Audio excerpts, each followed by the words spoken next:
kind of training or skills in particular does a supplier need to attain to be able to have that kind of high-level conversation with a strategic leader in an IDN?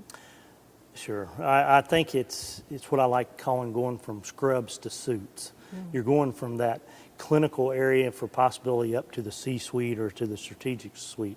I think the skills that you have to have are the understanding of what the goals of each level leadership is. You know, they all have a goal of cost, quality, and outcomes, but they're not necessarily in that order.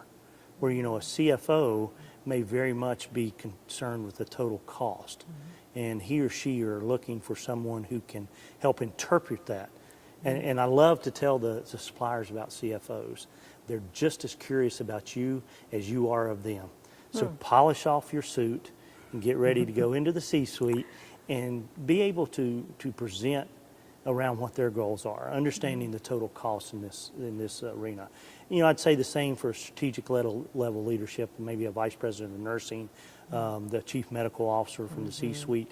You need to go in and obviously they don't go cost, quality, and outcomes. They're probably going to go quality, outcomes, then cost, even if cost even gets into their picture.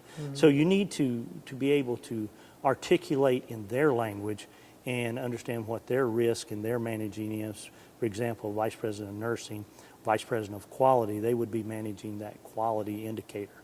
And can you speak to your value proposition of actually how this affects their quality or their patient satisfaction or staff satisfaction? That's in the terms they are. And that does take a little bit of research. That takes two things I can't encourage enough from our supplier partners is planning and practice.